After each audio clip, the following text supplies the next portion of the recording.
Hello there, guys. My name is Siobhan Fallon. Welcome to Other Custer Myths. George Armstrong Custer was the son of a poor blacksmith. He became one of the youngest generals in American history during the Civil War, and he died at the Battle of the Little Bighorn in 1876. Custer was very much a product of his time. I'm not saying he was progressive, at least not by any standard held today, because he didn't live today. He lived and died nearly 150 years ago. And some of the letters and writings and comments he made about Native American Indians might surprise you. So we're going to let Custer speak for himself. Thank you so much for joining me. George Armstrong Custer graduated from the United States Military Academy at West Point in 1861 on the eve of the Civil War. He saw nearly half of his classmates drop out in order to serve on the side of the Confederacy, including Custer's own roommate. Custer wrote a letter to his sister about this roommate, and I quote, "I do not think we could think more of each other if we were brothers. We never expect to meet again, or if by accident we should, it would be in battle when we are on opposing sides." Well, he would meet some of his closest friends on battlefields, and he showed them no mercy. The military at the time proved that it was possible to have a high regard for their enemy and still fight, and even kill them. It was not nearly as black and white as we often think today. Custer's enemies during the Civil War were the Confederates. His enemies during the Indian Wars were, of course, the Plains Indian tribes that the United States government deemed hostile. Whatever you may think about the United States Indian policy at this time, it's undeniable that Custer, a warrior himself, found much to respect in Native American life, and he certainly was not the only Army officer or soldier who did so. By no means am I able to share all of Custer's writings here, but let's listen to a few excerpts that challenge many of our modern assumptions about him. When Custer was a cadet at the United States Military Academy at West Point, he wrote an essay for his ethics class titled "The Red Man." It's fairly romantic and a simplified view, but his admiration is clear. This is from the last paragraph. "The red man is alone in his misery. The earth is one vast desert to him. Once it had charms, but now the home of his youth, the familial forests, are swept away by woodsmen. The hunting grounds have vanished from his sight. He beholds himself on the verge of extinction, standing on his last foothold, clutching his blood-stained rifle, resolved to be the warrior of old. Soon he will be the last of a noble race who once existed but now passes away." Now, if you are really interested in getting into the mind of George Custer, you can. He wrote a series of articles for the magazine The Galaxy between 1872 and 1874, which were then collected in this book, My Life on the Plains, or Personal Experiences with Indians, by General George Armstrong Custer. This book covers the Hancock campaign in the summer of 1867, as well as the controversial Washita campaign that stretched from November 1868 to spring 1869. And it contains this famous statement by George Custer: "If I were an Indian, I often think I would greatly prefer to cast my lot among those of my people adhered to the free open plains, rather than submit to the confined limits of a reservation, there to be the recipient of the blessed benefits of civilization, with its vices thrown in without stint or measure." Custer himself takes issue with the assumption that the Army sought fights with Indians. "There are two classes of people who are always eager to get up an Indian war, the Army and our frontiersmen." I quote this from an editorial on the Indian question, but instead of being true, it could not be further from the truth. I assert that of all classes of our population, the Army and the people living on the frontier entertain the greatest dread of an Indian war, and are willing to make the greatest sacrifices to avoid its horrors. I have yet to make the acquaintance of that officer in the army who, in time of undisturbed peace, desired a war with Indians. Custer also points out that Indians make better friends than enemies. It is pleasant at all times and always interesting to have a village of peaceable Indians locate their lodges near our frontier posts or camps. The daily visits of the Indians, from the most venerable chief to the strapped papoose, their rude interchange of civilities, their barterings, races, dances, legends, strange customs, and fantastic ceremonies, all combine to render them far more agreeable as friendly neighbors than as crafty, bloodthirsty enemies. In April 1867, early in the Hancock campaign, General Hancock was trying to organize a council with influential Cheyenne chiefs. The column of soldiers were met with a column of Cheyenne, and here is how Custer described it.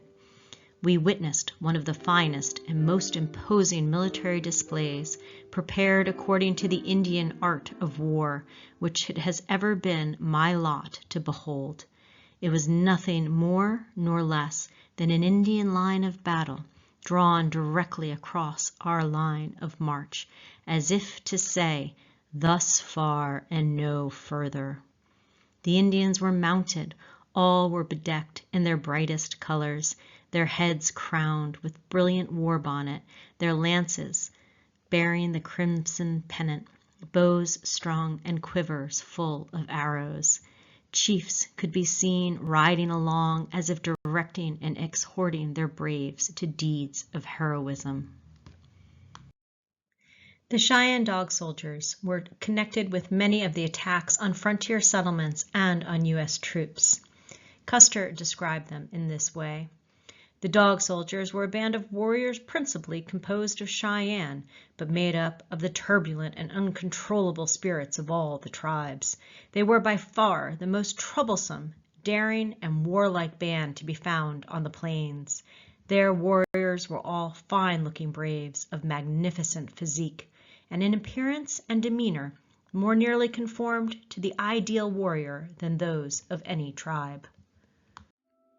In describing some warriors who attacked the rear guard of the 7th Cavalry, Custer witnessed one warrior's horse shot out from under him, and the brave was thrown off. Custer wrote, I saw him fall and called to an officer commanding the troop to gallop forward and secure the Indian. But the comrades of the fallen Indian were rushing to his rescue. He was on his feet in a moment, and the next moment another warrior, mounted on the fleetest of ponies, was at his side, and with one leap the dismounted warrior placed himself astride the pony of his companion, and thus doubly burdened, the gallant little steed, with his no less gallant riders, galloped lightly away. Although chagrined at the failure of the pursuing party to capture the Indians, I could not wholly suppress a feeling of satisfaction, if not gladness, that for once the Indian had eluded the white man. I need not add that any temporary tenderness of feeling toward the two Indians was prompted by their individual daring and the heroic display of comradeship in the successful attempt to render assistance to a friend in need. In My Life on the Plains, Custer details how he sees the Kiowa warrior Satanta, who had eluded the 7th Cavalry for more than a year. Satanta was wanted for multiple crimes, one of which was the capture and murder of members of the Box family. And yet Custer describes Satanta as a remarkable man, remarkable for his powers of oratory, his determined warfare against the advances of civilization, and his opposition to the abandonment of his accustomed mode of life, and its exchange for the quiet, unexciting, uneventful life of a reservation Indian. Of Satanta being under arrest, Custer wrote, during the prolonged imprisonment, Satanta's son became a regular visitor to our camp, frequently becoming the bearer of important messages from the chiefs back to their villages, and in time he and I became firm friends. He was an excellent shot with a rifle. Satanta said he was the best in the tribe, and frequently, when time hung heavy on my hands and I felt a desire for recreation, he and I took our rifles and, after passing beyond the limits of camp, engaged in a friendly match at target practice, a much more agreeable mode of testing our skill as marksmen than using each other as a target. In 1873, during the Yellowstone campaign, Custer grew to admire the half Arikara, half Lakota Army scout Bloody Knife. As time went on, Custer found himself relying more and more on the skills of Bloody Knife, whom he called my favorite scout, Bloody Knife, a young Arikara warrior. Notice Custer does not say my favorite Indian scout. He just says favorite scout, plain and simple. When Bloody Knife's enlistment with the United States Army ran out, Custer hired him on as a civilian, and he made sure that Bloody Knife's pay went from $13 a month to $50 a month. It was also during the Yellowstone campaign when the Lakota, under Chief Sitting Bull and the warrior Gall, repeatedly was clashing with the United States Army, that Custer acknowledged the great superiority of our enemies, not only in numbers, but in their ability to handle their arms and horses in a fight. At one point during the August 4th Yellowstone fight, a warrior galloped in front of the U.S. soldier skirmish line, drawing the fire. Custer described what happened next. I was standing in a group of troopers. Bloody Knife was with us, his handsome face lighted up by the fire of battle and desire to avenge the many wrongs suffered by his people. One Sioux warrior dashed repeatedly to the front of our lines. He taunted us, riding along the lines at full speed. Bloody Knife, with his Henry rifle poised gracefully in his hand, watched his coming, saying he intended on making this his enemy's last ride. He would send him to the happy hunting ground. At the end of this campaign, Custer requested a bonus for Bloody Knife, personally writing to Army headquarters on his behalf, saying that Bloody Knife was unceasing in his daily efforts. He frequently encountered unusual dangers, being required to furnish his own horse. His extraordinary labors in looking for routes far in advance of the expedition rendered his horse useless. No one who accompanied but can certify the invaluable assistance rendered by Bloody Knife as guide. Custer's wife Elizabeth, or Libby, mentioned this friendship quite a few times in her memoirs, including this description of the two men. Bloody Knife proved himself such an invaluable scout to the general that they often had long interviews. Seated on the grass, the dogs lying about them, they talked over portions of the country that the general had never seen, the scout drawing excellent maps in the sand with a pointed stick. After the Black Hills expedition of 1874, a reporter interviewed Custer, asking, "I presume you were disappointed in not having a brush with the Sioux?" And Custer replied, "Yes, I was somewhat disappointed, for though I had sent pacific messages and had taken every precaution to avoid hostilities, I had reason to anticipate trouble.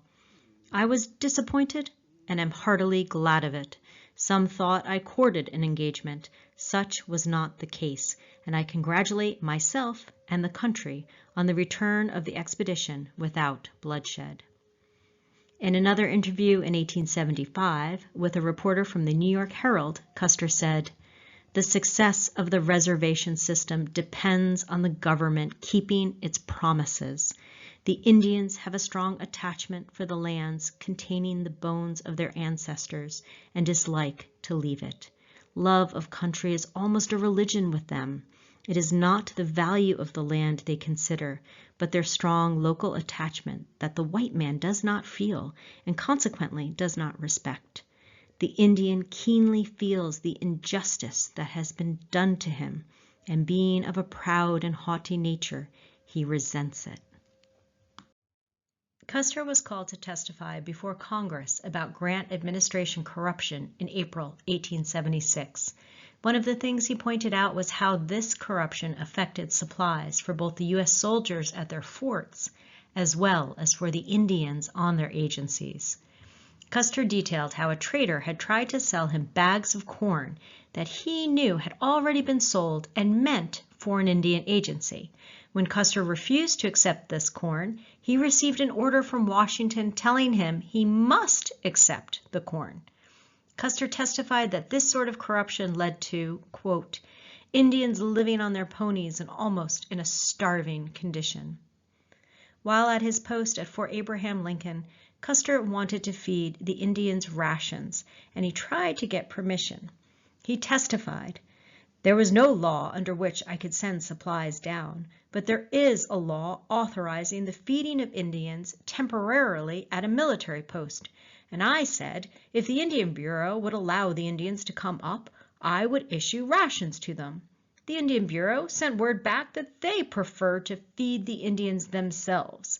The Indians were in a suffering condition for 2 months when they would have had ample supplies by complying with my suggestion.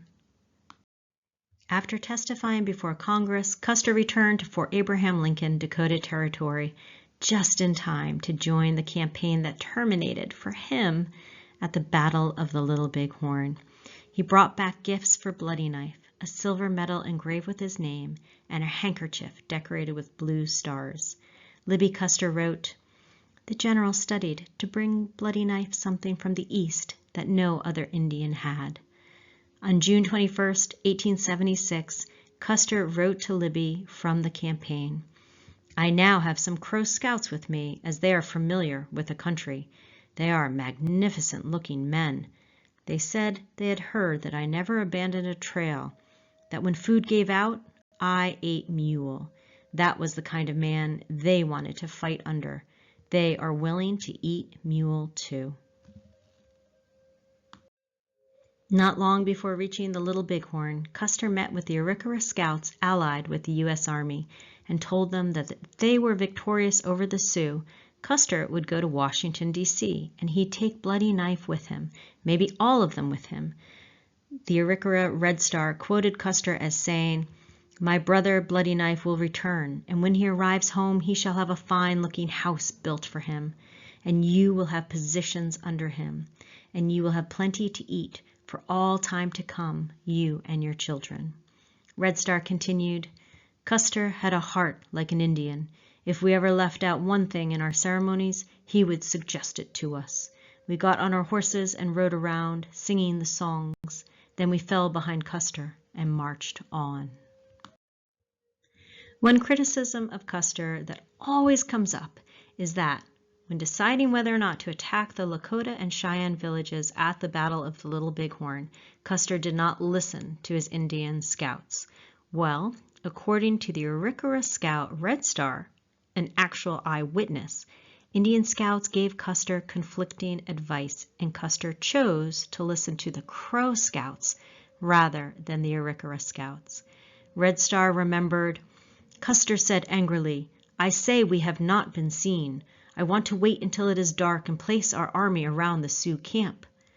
Big Belly said, that plan is bad. The Crow Scouts insisted that the Dakota had already seen the army and would report its coming, and they would attack Custer's army.